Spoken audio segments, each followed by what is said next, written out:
Yeah, so with Mary, we were doing speed control, and we've done enough of it now, and she's a good student. Like, she keeps track of things. I think she really understands when we're going through things, where she gets the stuff. I think sometimes I'm trying to provide enough information to her and people where they don't need me as much. That's kind of the goal.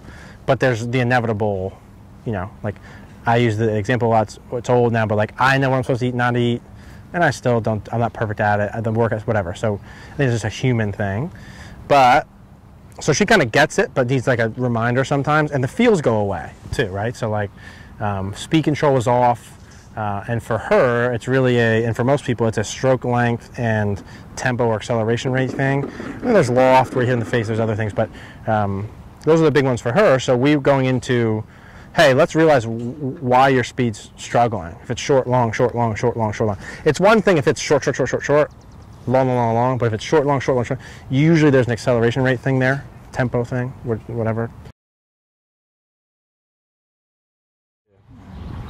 So with your speed, when you go and you play, and the speed is off, and it's not good, is there a tendency in terms of being short or long? My first one goes 7, 8 feet by, 6, 7, 8 feet by. Then I leave the second one short. So the first putt long is the tendency, pretty much? Pretty much, across the board? Okay. Yeah.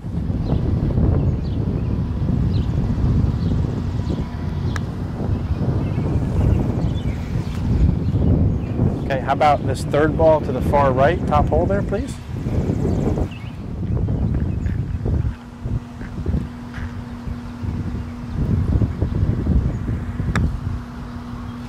And then you said typically your second putt will be short. Yeah. So the reaction of the first putt. So let's flip-flop this and give you a couple downhillers. Let's go from here to that one right there, please.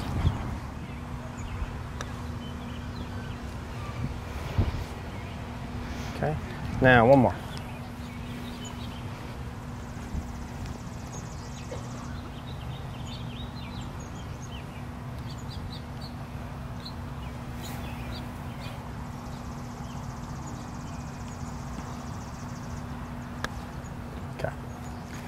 So this will be a good one because I see this a lot now. So speed control, right? I'm going to play this through here first. I'm going to show you what I'm looking at. I want you to see if you notice anything. So I'll play normal speed first. Follow through is way longer than backswing. Way longer. Okay, so that's exactly right. So stroke length, your backswing goes just outside your right foot. Now the golf ball's closer to your left foot, so it's not perfect ratio, but it goes way past. Now, this is the third or fourth time I had this conversation this week. So I'm not the only one that's good. Yeah. So when I grew up putting, I was told that I really had to make sure I accelerated and had a long follow through. That the key to putting was acceleration.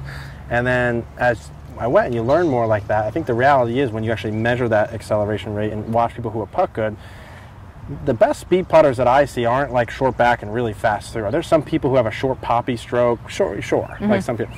But man, the people that have really good speed control to me are much more even, or even sometimes slightly longer back and shorter through.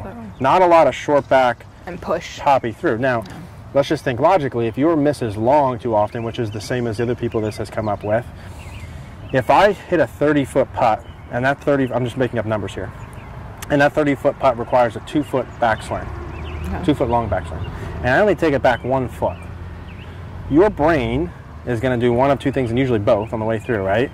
It's going to hit it harder to make up for that and go longer on the way through, right? The key is not the length of the follow-through, it's the length of the backswing, because if you don't take it back far enough, you're going to always go through long and fast, and you're going to accelerate too much and go way past the hole. And have a hard time controlling the speed.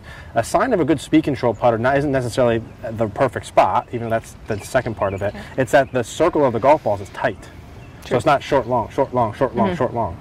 The short after you go long is just a reaction. That's your reaction to it have going long, first long. So that's for sure what causes that, the stroke length difference. We need to neutralize the length, so make it closer to the same. It's cliche of swing back into the same length because it's pretty true. It doesn't need to be perfect, but the farther off you are, the more your acceleration rate has to change. If I go 3 feet back, 1 foot through, that acceleration rate is going to be different if I go way too far back than if I go too short back. Just your brain's reaction. So we're going to fix this first, and for you to practice it, is we're going to do like a straight, well, I could just like a straight uphill 15-footer, and we're going to mark stroke length on both sides. It's going to feel longer back, shorter through, and we're going to neutralize the tempo on just a one putt and get the circle tight, and then we'll do some like ladders with it and stuff like that. Deal.